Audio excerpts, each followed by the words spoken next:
j'aimerais vous dire bienvenue au festin de la naissance d'un roi des rois, Jésus. Vous êtes heureux en ce matin? J'aimerais lire comme texte Luc chapitre 1, versets 1 à 20, un texte qui est lu pour cette fête de Noël. Si vous avez vos Bibles, sinon peut-être on va voir sur l'écran s'afficher Luc chapitre 2. Et on va commencer avec le premier verset.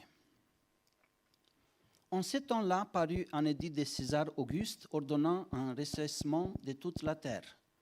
Ce premier recensement eut lieu pendant que Quirinius était gouverneur de Syrie. Tous allaient se faire inscrire chacun dans sa ville. Joseph aussi monta de la Galilée, de la ville de Nazareth, pour se rendre en Judée dans la ville de David, appelée Bethléem, parce qu'ils étaient de la maison et de la famille de David, afin de se faire inscrire avec Marie, sa fiancée, qui était enceinte.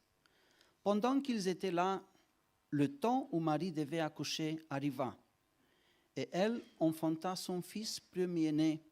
Elle le maillota et le coucha dans une crèche, parce qu'il n'y avait pas de place pour eux dans l'hôtellerie. Il y avait dans cette même contrée des bergers qui paissaient dans les champs de veille de la nuit pour garder leurs troupeaux. Et voici un ange du Seigneur qui leur apparut, et la gloire du Seigneur resplendit autour de eux. Ils furent saisis d'une grande frayeur. Mais l'ange leur dit, « Ne craignez point, car je vous annonce une bonne nouvelle, qui sera pour tout le peuple le sujet d'une grande joie. C'est aujourd'hui dans la ville de David qu'il vous est né un sauveur, qui est le Christ, le Sauveur. Et voici à quel signe vous le reconnaîtrez.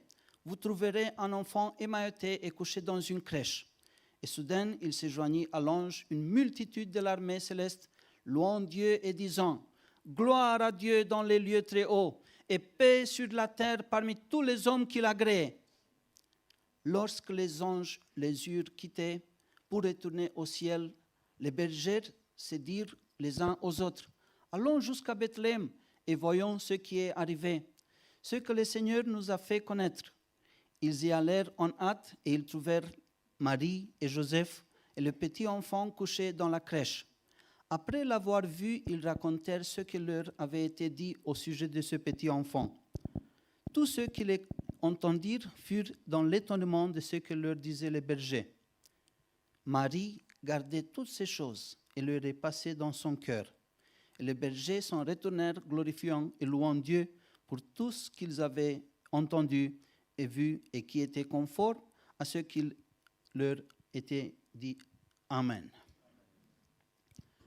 Eh bien, comme j'ai dit en ce matin, c'est une joie pour nous de passer des moments belles dans la maison du Seigneur, dans la présence des rois des rois. J'aimerais vous dire que chacun d'entre nous, pour ces fêtes, on a l'habitude de se demander quel programme tu as pour Noël, quel programme tu as pour les fêtes de l'hiver. Et il y a différentes réponses, mais je veux dire quelque chose. Dieu aujourd'hui a un rendez-vous pour chacun d'entre nous. Dieu est venu du ciel, il est venu pour nous rencontrer, et Jésus qui est venu il y a 2000 ans, il est vivant aujourd'hui. C'est pour ça que nous sommes réunis aujourd'hui. Et nous sommes réunis pas seulement pour Noël, nous sommes réunis chaque dimanche après dimanche, chaque fois qu'on vient ici dans la maison du Seigneur, on est là parce que notre roi, il est vivant. Il n'est pas un simple roi, il est le roi des rois. Et j'aimerais regarder en ce matin, je veux vous apporter avec moi ensemble sur le premier Noël. Imaginons nous tous comment était le premier Noël. Imaginez là, comme les bergers, ils sont venus, les mages, ils sont venus. Qu'est-ce qu'ils ont fait? Ils ont adoré Jésus. Ils adoraient Jésus. Ils louaient le Seigneur. Les mages qu'ils ont vu en étoile, sur laquelle Balaam il parle, il y a bien longtemps avant. Et il a dit, c'est quelque chose qui s'est passé. Ce n'est pas une étoile normale, ça. C'est quelque chose qui annonce l'avènement d'un roi. Et quand ils sont venus à Jérusalem, il dit à Hérode, qu'est-ce qu'il dit? Où est le roi qui vient de naître? Est-ce que vous avez entendu qu'il y a quelqu'un qui naît comme un roi? Toute personne, il devient roi au fur et à mesure que le temps passe. Jésus est le roi des rois. Et ce matin, on l'adore. Ce matin, on s'incline devant lui. Ce matin, on a tout le droit de l'exalter. Après, on regarde à Marie. Marie, elle dit qu'elle gardait toutes ces choses et méditait à ces choses-là, à ces paroles que les anges avaient dit. Waouh, quelle bonne nouvelle, quelle bonne nouvelle. Frères et sœurs, Noël, c'est une fête pour la méditation de la parole du Seigneur. Prenons cette fête, pensons ce que Jésus a fait pour nous et remplissons nos têtes avec sa parole. Amen. Si Jésus n'était pas né, le monde était vide, aurait été vide. Mon cœur aurait été vide. Ton cœur aussi aurait été vide. Mais Jésus est venu, il a apporté la joie, il a apporté la paix, il a apporté la réconciliation avec Dieu. Et combien de bénéfices il a apporté?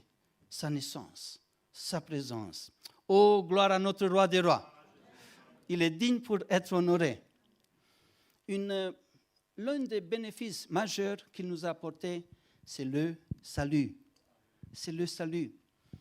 Imaginez-vous qu'il n'y avait personne qui pouvait se présenter pour venir pour nous racheter. C'était la seule personne, Jésus. Pourquoi?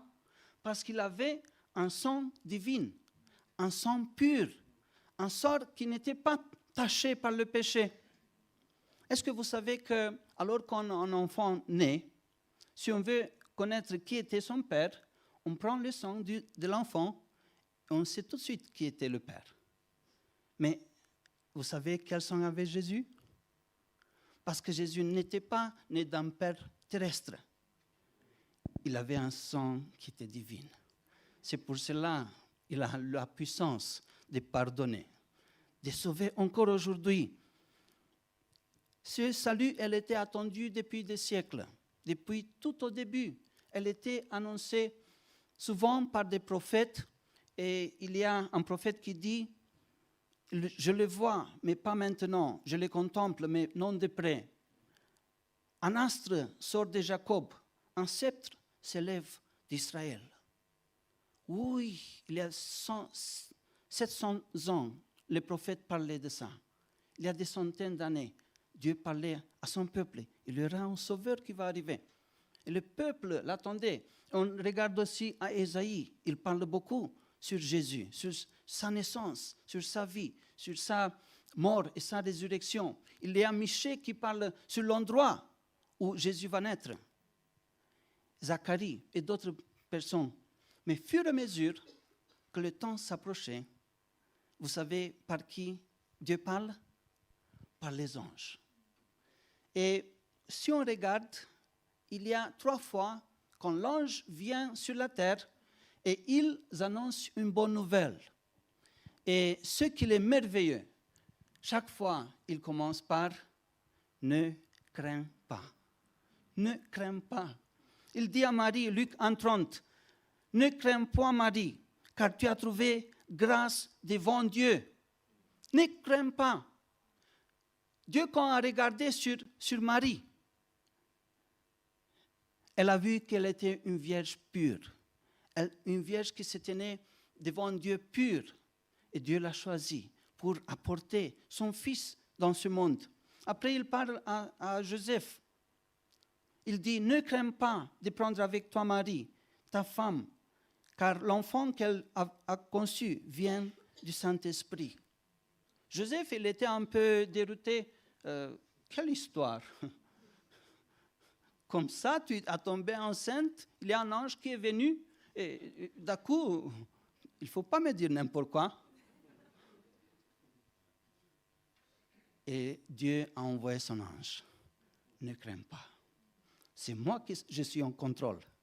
C'est moi qui ai fait.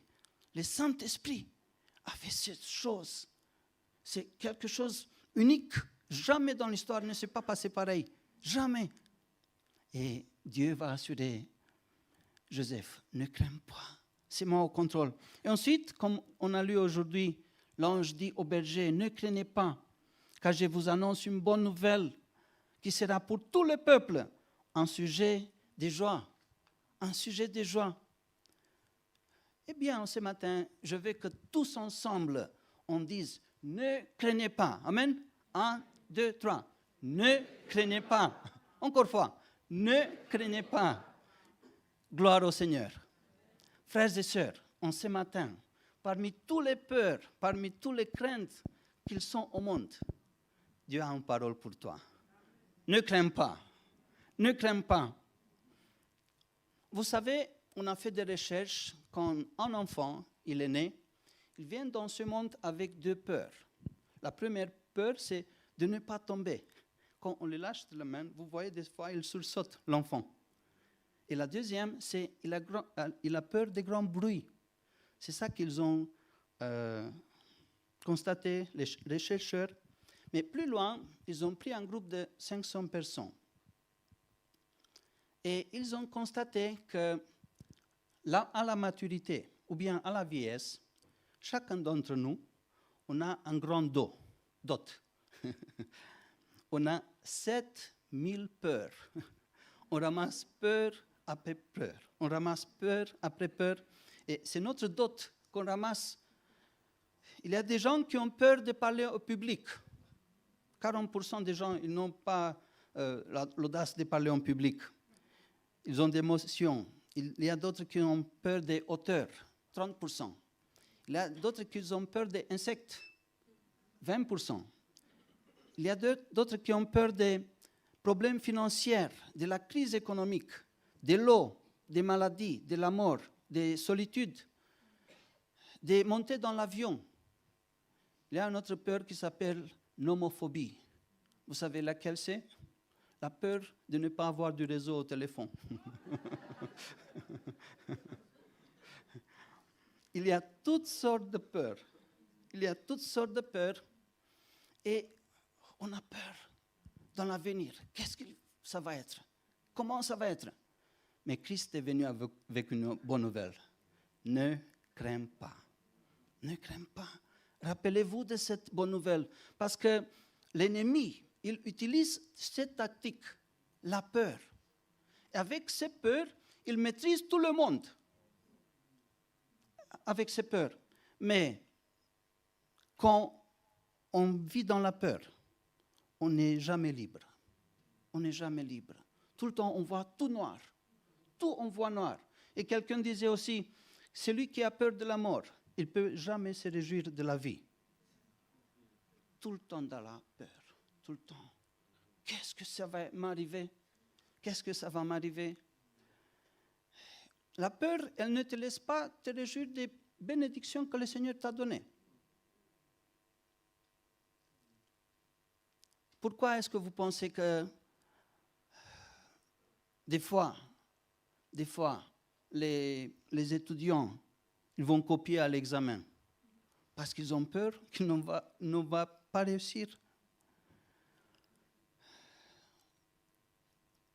Je me rappelle en Roumanie, pendant le temps de la période communiste, beaucoup de gens, ils ont eu peur de perdre leur boulot, de perdre leur travail, et ils ont abandonné la foi. Mais il y avait aussi des gens qui ont dit, non, je reste avec mon Dieu. Il y avait un pasteur en Roumanie, au début, il était juge. Après, il était devenu pasteur. Et pendant qu'il était pasteur à l'église baptiste à Oradea, il y avait un grand réveil. Il y avait un grand réveil. Et nos amis, les communistes, l'ont viré. Ils l'ont mis dans une fabrique, dans une entreprise. Il chargeait et déchargeait des légumes et fruits. Il a continué de faire ça. Mais quand il montait en chair, le Saint-Esprit était là. La puissance de Dieu était là. Pourquoi? Il a tenu fort. Il a tenu fort. Mes frères et sœurs, En ce matin, ma question est comment est-ce qu'on va répondre à la peur de ce monde? Parce que c'est comme une plague, comme un fléau social. J'aimerais vous dire quelque chose. Pas seulement les enfants et les gens ordinaires ont peur. On lit à propos du Staline, le grand dictateur de Russie, qu'ils avaient 8 chambres à coucher. Et personne ne savait pas où il dort. Pourquoi? Ils avaient peur de ne pas être assassinés. Tellement de peur, il y a tellement de peur. Et peut-être tu n'as pas peur de l'eau, tu n'as pas peur des tonnerres et des éclairs, mais peut-être tu as peur d'un araignée. Il y avait une fois une dame qui était dans un cirque et elle s'était mise derrière un mur avec les bras tendus comme ça, les 2 bras, et il y avait un lanceur de couteaux. Et il faisait le contour de son corps, lançait couteau après couteau. Et quand elle sortait là, tous les couteaux restaient d'après son corps. Là. Et tout le monde disait, waouh, quel courage, quelle audacieuse est cette dame. Et une fois, quand elle sort de là, elle pousse un cri fort, très fort. Et tout le monde dit, waouh, il y a un couteau qui certainement l'a touché. Et il y avait 2, 3 personnes qui étaient allées vers elle, elle s'évanouit. Et quand elle regardait, qu'est-ce que vous pensez que c'était? Un araignée qui montait sur sa jambe.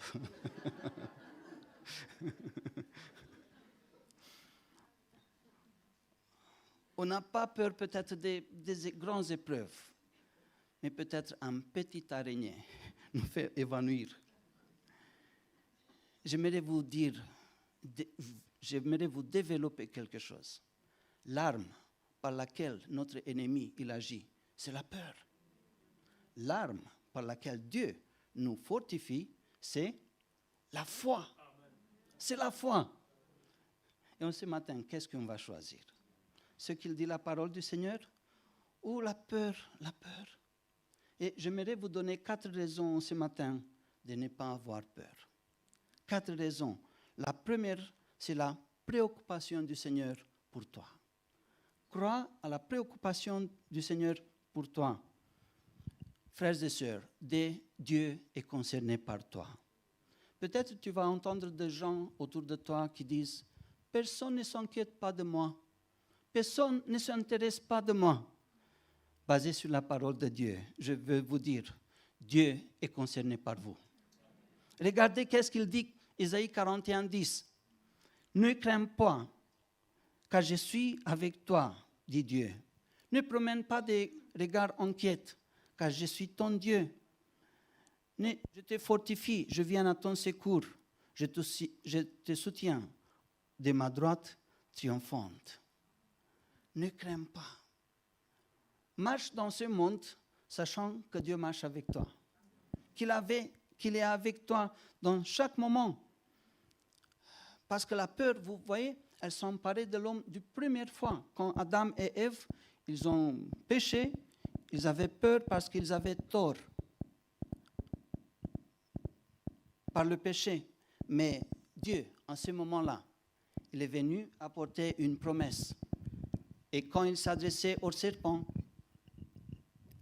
il disait, la sémence d'une femme, la postérité de la femme, qui va écraser la tête du serpent. Il y avait un jour où la sémence de la femme, la postérité de la femme, Jésus-Christ, il est venu au monde. Et tout ce qu'il avait dit s'est accompli. Et nous regardons tous le plus bel verset de la Bible, Jean 3,16. Est-ce qu'on peut le dire tous ensemble? Vous le connaissez par cœur? Sinon, peut-être Catherine va nous aider pour montrer Jean 3,16. On va dire tous ensemble. Car Dieu a tant aimé le monde qu'il a donné son Fils unique, afin que quiconque croit en lui ne périsse point, mais qu'il a la vie éternelle. Alléluia. Tu sais que ton nom est là, Car Dieu a tant aimé le monde. Émile, Raphaël, Joseph et d'autres. Sinon, je dois prendre tout mon temps. Dieu a aimé chacun d'entre nous. Dieu était préoccupé pour nos frères et sœurs. Il a donné son Fils unique pour notre salut. Mais il a fait encore quelque chose de plus. La deuxième chose, c'est la providence du Seigneur pour toi. La providence du Seigneur pour toi. Qu'est-ce que ça veut dire, la providence? Ça veut dire qu'il prend soin de toi. Ah bon? Dieu prend soin de moi? Moi, quand je passe par des troubles, des jours noirs, je regarde toujours dans la parole du Seigneur. Et pendant que j'ai préparé ce message, il y avait ce passage biblique qui est venu dans mon cœur. Quand Dieu dit à Abraham, va, apporte comme holocauste ton fils. Après 25 ans d'attente, il avait attendu bien. Après 25 ans, quand il avait 100 ans, voilà, il a un fils. Et après encore 13 ans, Dieu dit, apporte-moi ton fils comme sacrifice. Combien de questions il n'avait pas dans la tête d'Abraham? Mais il a dit, c'est Dieu qui a dit. Je le prends sur la parole. Et imaginez-vous, quand Isaac et Abraham montaient sur la montagne, Moriah, à un moment donné, Isaac regarde un peu bizarre son père. Papa, les bois sont là, sur mon dos. Le feu est là aussi. Mais il y a quelque chose qui manque. Il y a quelque chose qui manque. Où est l'agneau? Vous savez qu'est-ce qu'il dit à Abraham? Dieu pourvoira. Dieu va prendre soin. Mon frère, ma soeur, qui passe par des situations où tu dis, c'est fini, je suis au bout. En ce moment-là, Dieu pourvoira. Dieu pourvoira. Et plus tard, ensemble, Jésus, portant un bois, il marchait sur le mont de Golgotha, sur la même montagne. Et à la place d'Isaac, c'était lui qui était l'agneau de Dieu. Pourquoi? Pour ne pas avoir peur. Dieu, il pourvoit dans les petits détails. Lui qui nourrit les oiseaux du ciel, on a entendu la semaine passée. Dieu nourrit les oiseaux du ciel. Et est-ce qu'il ne sait pas que je suis dans le besoin? Dieu qui prend soin des choses en détail. Rappelle-toi ce matin, Dieu va pourvoir. Dans sa providence, Dieu va pourvoir. On voit la préoccupation de Dieu, on voit la providence de Dieu. Mais la troisième chose qu'on voit, c'est la puissance de Dieu pour nous. La puissance de Dieu pour nous. Peut-être quelqu'un va dire, la puissance dans une crèche, la puissance dans une crèche. Quand on regarde là, d'habitude, le prince de ce monde, il naît dans de belles palais, n'est-ce pas? Dans de belles maternités. Et frère Émile, c'est là que tu nous fais regarder là, dans une crèche. Regardez qu'est-ce qu'il dit Paul dans Romains 1. Car je n'ai pas honte de l'évangile, parce que c'est elle la puissance de Dieu pour le salut de quiconque croit. L'évangile a commencé là, dans la crèche. C'est de là que l'évangile est commencé. Et Jésus-Christ, le Fils de Dieu, te dit aujourd'hui, quand tu passes par des temps qui sont difficiles, quand tu ne sais plus rien, il faut regarder vers lui. Il faut regarder vers lui parce que il a dit, tout pouvoir m'a été donné dans le ciel et sur la terre. Tout pouvoir. Peut-être on a peur, mais ce monde, il n'y a personne qui l'a conduit. Seulement des mauvaises choses qui se passent. Il faut savoir que Jésus, c'est lui qui conduit tout l'univers, pas seulement ce monde. Et il a dit, je suis la voie, la vérité, la parole. C'est moi. C'est moi qui ai en contrôle de toutes choses. Et si on dit qu'il est puissant, je vais vous dire quelque chose. Jésus est tout puissant. Il est tout puissant. À un moment donné, Job avait dit, mais je connais, je sais que mon Rédempteur, il est vivant. Il avait prophétisé de Jésus quand il n'y avait aucune page marquée dans la Bible. Il avait dit, mais je sais qu'il est un Rédempteur et il est vivant. Mais il est le mien. Il est mon sauveur. Et un jour, il va se lever. Et mes yeux, ils vont le voir. Et plus loin, il va dire, je sais qu'il n'y a aucune pensée qui peut résister à ses pensées. Il n'y a aucune personne. Il peut toutes choses. Il peut toutes choses. Rappelle-toi, c'est Jésus qui est venu dans la crèche de Bethléem. Il est le Dieu Tout-Puissant. Il peut te secourir. Il peut te fortifier. Il peut te dire, ne crains pas. Ne crains pas. Quel beau message. Et là, le quatrième point, c'est que c'est la présence du Seigneur. C'est la présence du Seigneur. Voici la Vierge deviendra enceinte et elle enfantera un fils et on lui donnera le nom d'Emmanuel, ce qui signifie Dieu est avec nous. Dieu est avec nous. Sa présence est en nous. Sa présence est pour nous. Sa présence est avec nous. Et dans n'importe quelle situation, tu peux savoir que sa présence est là. Est-ce que vous vous rappelez quand vous étiez enfant, quand on marchait et à un moment donné, on avait peur.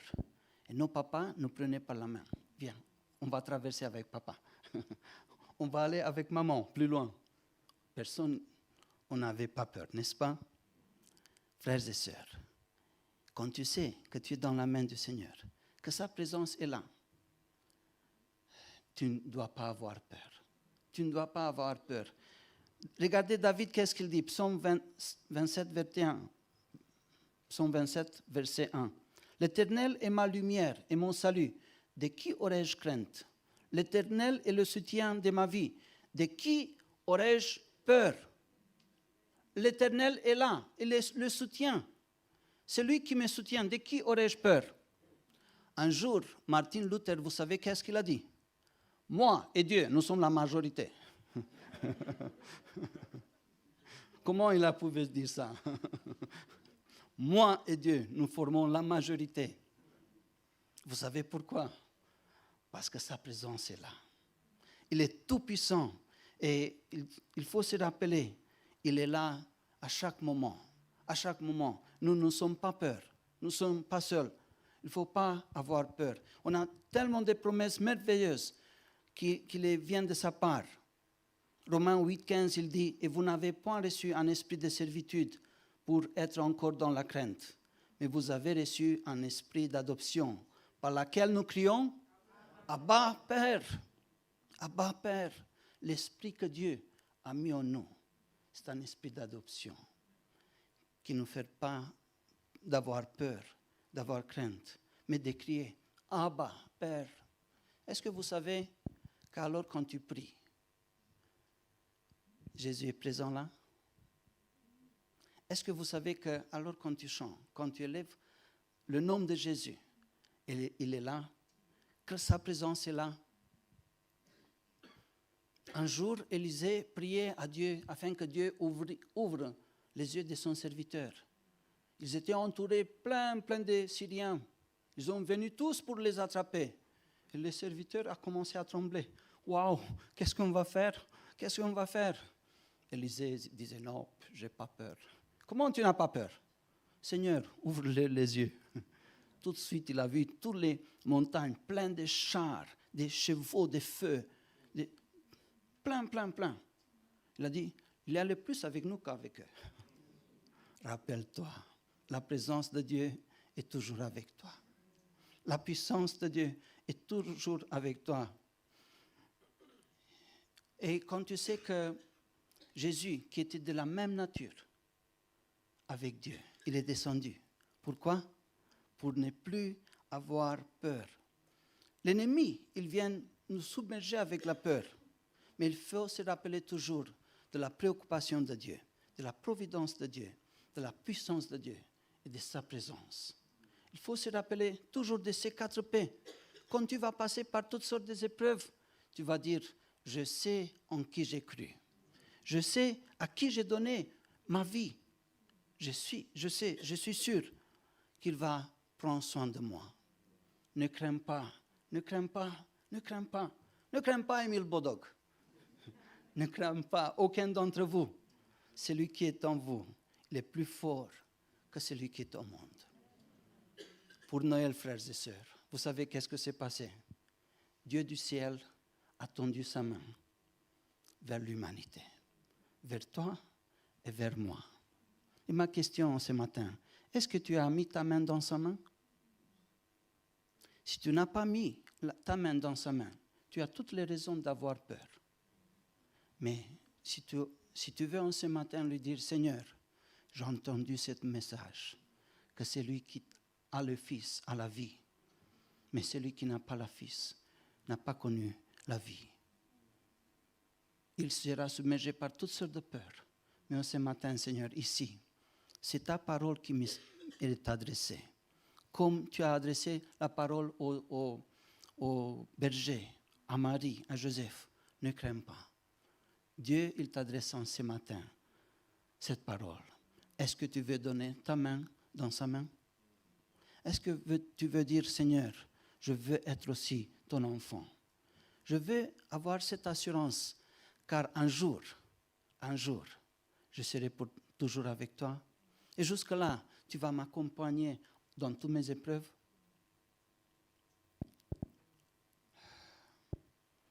Il y a une petite histoire qui parle d'un enfant qui jouait à bord d'un bateau, d'un grand bateau. Il y avait beaucoup de gens là qui se promenaient, qui parlaient entre eux. Il faisait très beau. Mais au fur et à mesure que le temps passait, le ciel s'est noirci. Il s'est rempli plein de nuages, les vents qui soufflaient et les vagues qui commençaient à tourner. Et tout le monde rentrait dedans, sauf le petit enfant. Et quelqu'un a vu qu'il est resté là. Il est venu vers lui. Il a dit, mais toi, qu'est-ce que tu fais ici? Tu n'as pas peur? Vous savez qu'est-ce qu'il dit? J'ai pas peur, parce que c'est le papa qui conduit ces grands bateaux. Je sais que je suis là. Il ne va pas me laisser quand je suis dans un danger, que je reste là. Il va prendre soin de moi. J'aimerais te dire, si tu es enfant de Dieu, tu n'as rien à craindre. Tu n'as rien à craindre. Jésus avait dit, au monde, vous aurez des tribulations. Mais prenez courage. Je suis avec toi. Je suis avec vous. Il y a une grande différence de passer dans l'épreuve seul, découragé, tu es à terre, tu es fini, ou bien tu passes main à main avec Jésus. Ne crains pas. Peut-être tu dis, mais j'ai subi une maladie. Peut-être il y a un petit grain de beauté sur ton dos.